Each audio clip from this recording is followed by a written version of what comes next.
Hola a todos, yo soy el profesor Pedro Pieruzzini del Departamento de Fisiología de la Facultad de Medicina de la Universidad de los Andes. En este segmento vamos a disertar acerca de los microfilamentos.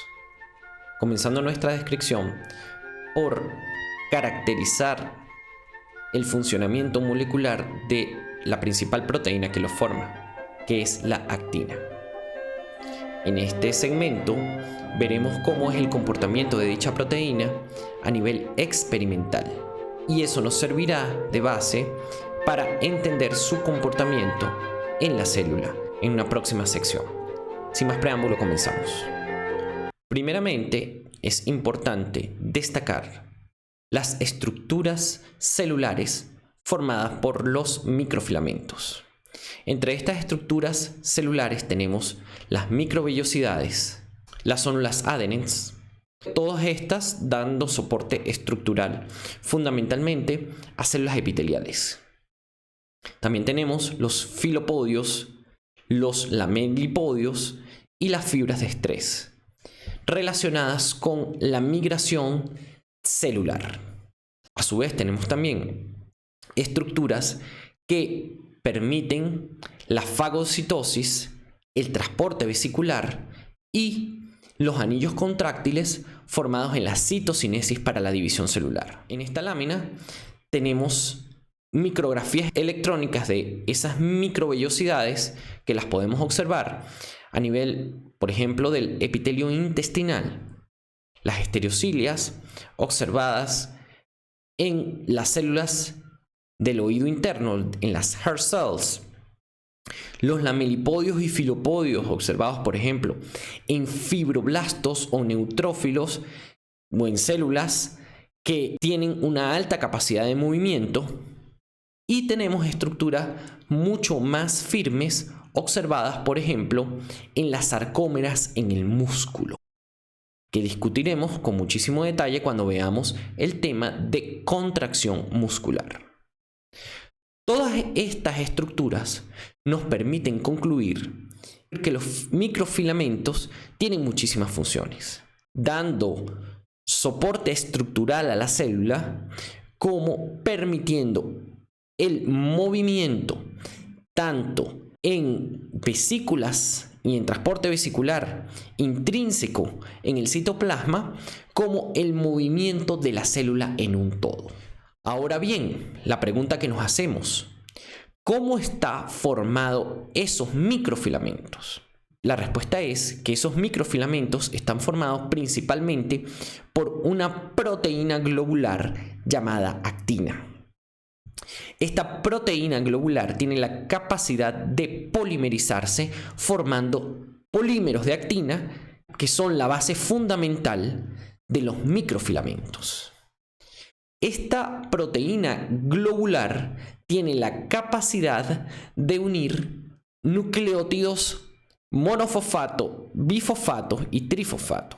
Entrando ya en la descripción tridimensional de esa proteína actina, vemos que está formada por dos lóbulos fundamentales.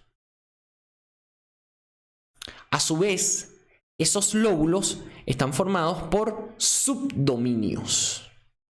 Un lóbulo está formado por el subdominio 1 y el subdominio 2, y el otro lóbulo está formado por el subdominio 3 y el subdominio 4. Entre el subdominio 1 y el subdominio 3 se establece la unión entre ambos lóbulos de la proteína. Y entre el subdominio 2 y el subdominio 4 vemos que hay una hendidura. En esa hendidura se unen los nucleótidos en sus distintas configuraciones: ATP, ADP más fosfato o ADP. A su vez también vemos que dentro de esa hendidura también se pueden unir cationes divalentes. Estos cationes divalentes pueden ser, en condiciones experimentales, el calcio, y en condiciones de la célula viva es el magnesio. Y la pregunta es, ¿por qué el magnesio? Y la respuesta es porque el magnesio se encuentra más concentrado a nivel citoplasmático que el calcio. ¿Para qué sirven estos iones divalentes? Sirven para establecer relaciones electrostáticas con los grupos fosfato de los nucleótidos que están unidos a la hendidura de la actina. Ahora bien, cuando este monómero de actina se polimeriza, ¿cómo lo hace? ¿Cuál es la estructura final de este monómero al polimerizarse? ¿Y cuáles son las relaciones entre los distintos lóbulos de la proteína monomérica al polimerizarse? Iniciando esa descripción, si nosotros colocamos nuestra mirada en este monómero de actina que está aquí, vemos que al polimerizarse forma una hebra. Y esa hebra tiene una estructura helicoidal. Esa estructura helicoidal hace que la misma conformación del monómero que inicialmente observamos se repita a los 72 nanómetros. Pero si observamos con detenimiento, ese polímero de actina, al que nosotros denominamos actina F o actina fibrilar, no está constituido solamente por una hebra de monómero. Está constituido por una doble hebra de monómero.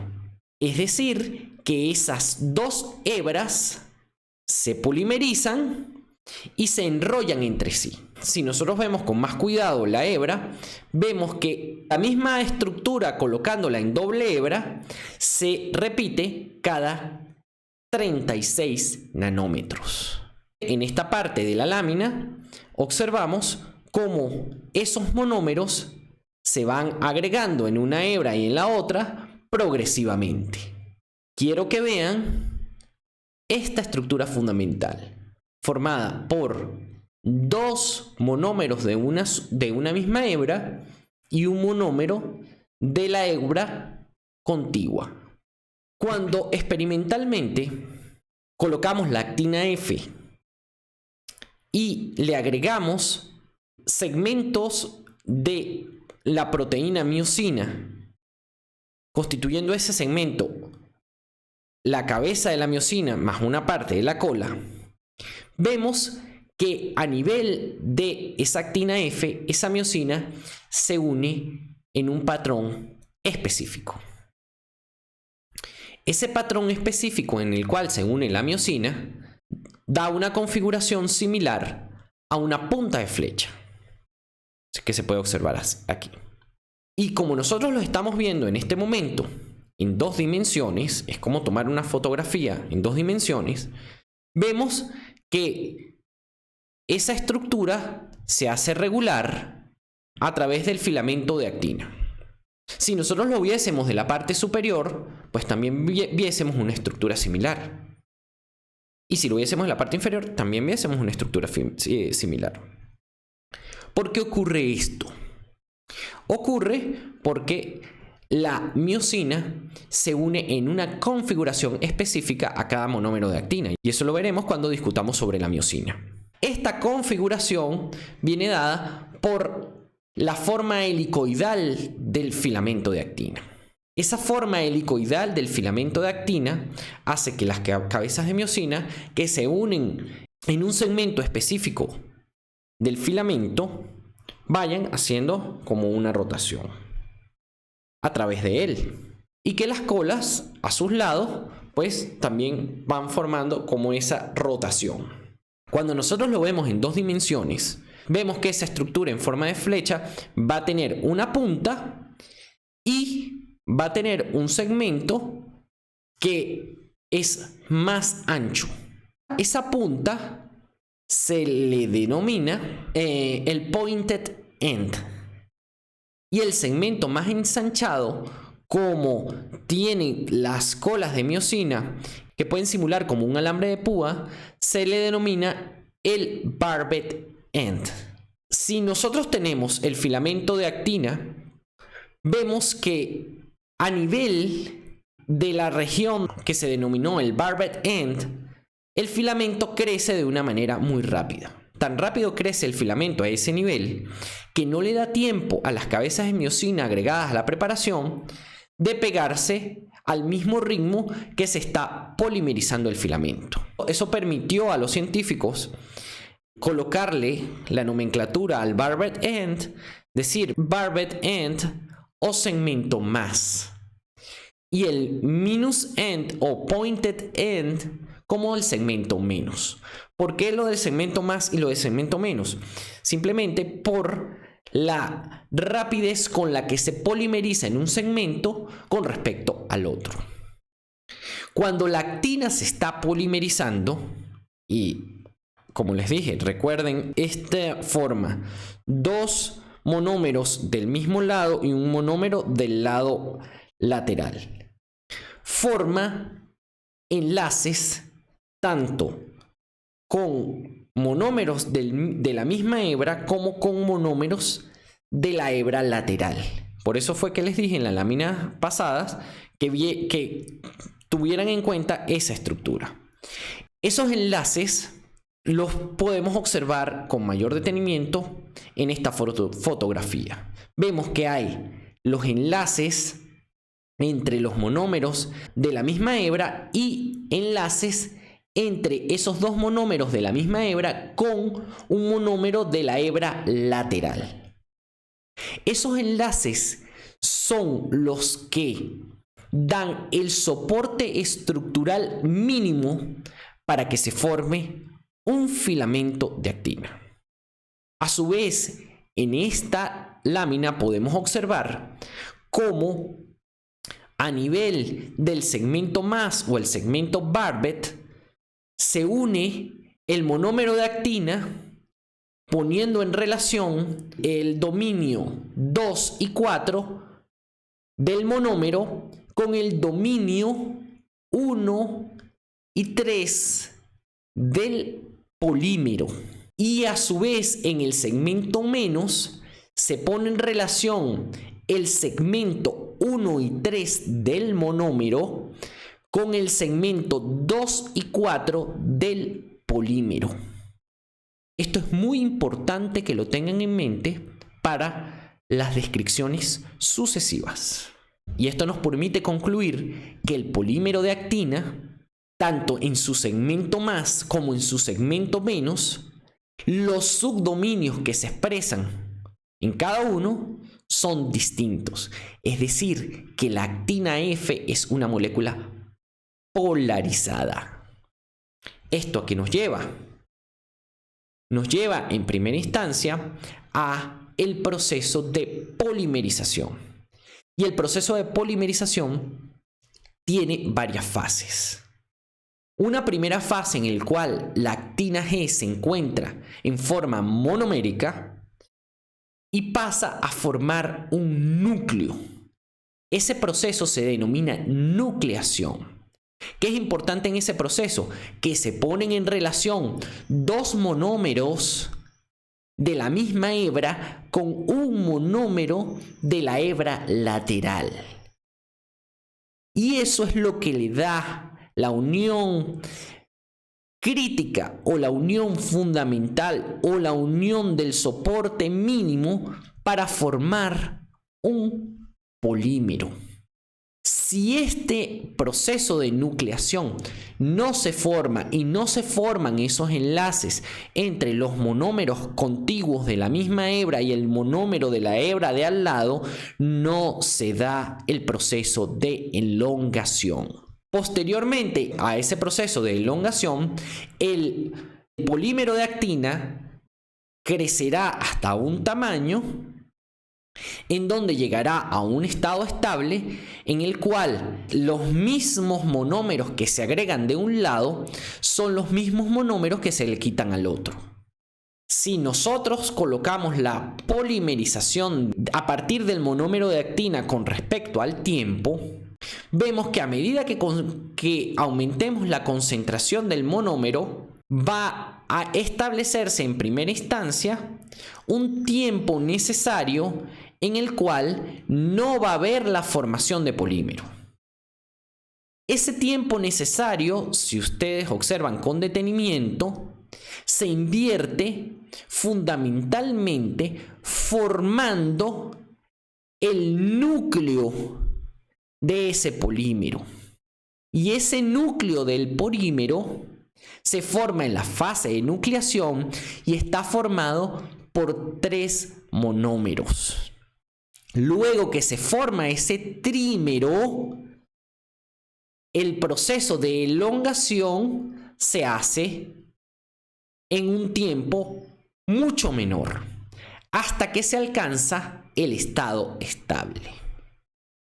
Si nosotros experimentalmente, en vez de monómeros de actina, ya tenemos el núcleo, es decir, el trímero, y aumentamos la masa de monómeros, vemos que el delay, es decir, el tiempo en aparecer el polímero de actina, disminuye considerablemente.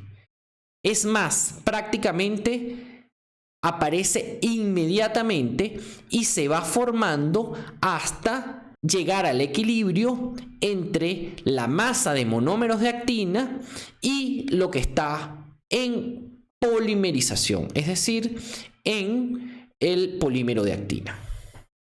Eso nos permite concluir que hay un fenómeno denominado concentración crítica. Es decir, que esa concentración crítica es la concentración que deben tener los monómeros de actina para poder formar ese trímero o ese núcleo y a partir de allí poder permitir la formación de la actina F o el polímero de actina. Y ese tamaño de ese polímero de actina va a depender a su vez de la concentración de monómeros de actina que esté por encima de la concentración crítica. Otra consecuencia que va a tener este proceso es que, superada la concentración crítica y teniendo en cuenta nosotros que el polímero de actina tiene una forma en un extremo y una forma en el otro, va a haber una concentración crítica diferencial para cada extremo. Y eso es lo que vemos representado aquí. Va a haber una concentración crítica que va a permitir que se agreguen monómeros a un extremo y va a haber una concentración crítica que va a permitir que se agreguen monómeros al otro extremo. Cuando la constante de asociación sea superior a las constantes de disociación, y esto a su vez va a depender de la concentración de los monómeros en la solución, el filamento va a crecer. Cuando la constante de disociación sea superior a la constante de asociación, el filamento va a disminuir su tamaño. Si en un lado tenemos una constante de asociación mayor que en la del otro lado, va a crecer ese lado con mayor facilidad que el lado contrario. Y eso es lo que sucede a nivel del segmento más, que la constante de asociación es mucho mayor que en la del segmento menos, y por eso es que este segmento crece más rápido. Otro elemento que tenemos que agregarle a la ecuación es que la actina tiene la capacidad de escindir la molécula de ATP. Entonces, ¿qué quiere decir esto? Que además de estar el filamento polarizado, es decir, ser distinto tanto en el segmento más como en el segmento menos, se agrega la variable de que ahora puede ser también distinto en su relación con la molécula de ATP. Si nosotros observamos con detenimiento esta gráfica, vemos que a medida que el filamento se polimeriza, cambia la conformación del ATP, que es la conformación inicial, a ADP más fosfato, y en el segmento donde está el barbed end o el plus end o el segmento más, se van agregando monómeros en configuración ATP. A medida que avanza el tiempo y el filamento crece, llega un momento en el cual se dejan de agregar monómeros y se llega a un estado estable, en el cual gran parte del filamento está en configuración ADP y otra parte del filamento está en configuración ADP más fosfato. Ahora bien, ¿cuáles son las consecuencias de todo esto? Que tenemos concentraciones críticas diferenciales para cada parte del filamento. Y además, esas concentraciones críticas diferenciales para cada parte del filamento varían dependiendo de la configuración de los nucleótidos que tenga asociado el filamento. La concentración crítica para el segmento más en configuración ATP va a ser mucho menor que la concentración crítica del segmento menos en configuración ATP. Quiere decir que para este filamento que está compuesto por solamente actina ATP, va a ser mucho más fácil agregar monómeros de actina a nivel del segmento más que agregar monómeros de actina en el segmento menos. Si ahora nosotros comparamos la concentración crítica del segmento más en forma de ATP actina con la concentración crítica del segmento menos en forma de ADP actina, vamos a ver que la diferencia se hace mucho mayor. Y eso es lo que da la característica al filamento de que sea muchísimo más fácil agregarle monómeros de actina en configuración ATP actina a un filamento creciente en el segmento más que agregarle monómeros de actina en forma de ATP actina al segmento menos que está en conformación ADP actina. Esto quiere decir también que la constante de asociación es mucho mayor a nivel del segmento más en forma de ATP actina que en el segmento menos en forma de ADP actina.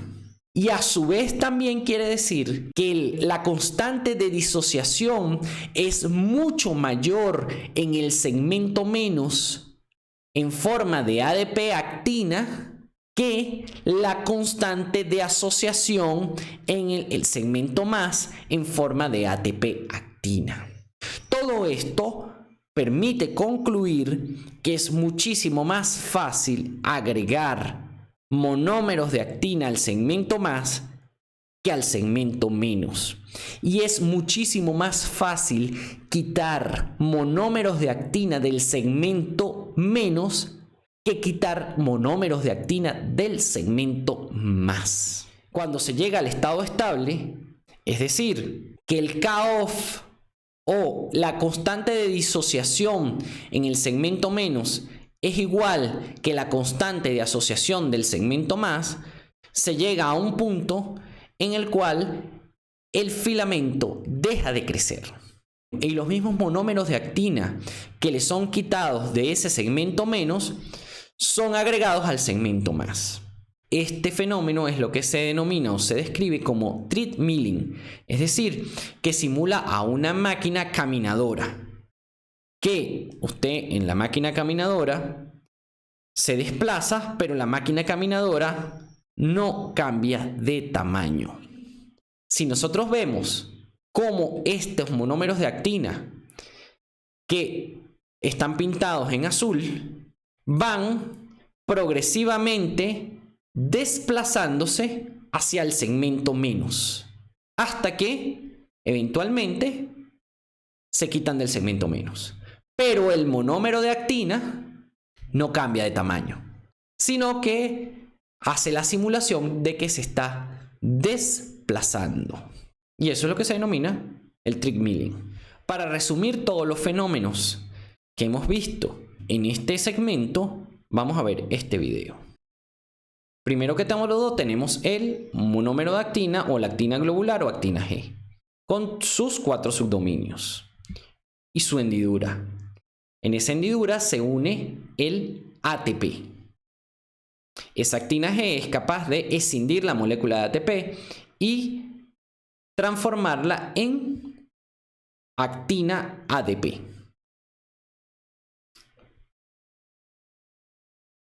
Luego tenemos como en nuestra preparación experimental, esa actina que está concentrada en monómeros se va uniendo hasta formar el núcleo de la actina.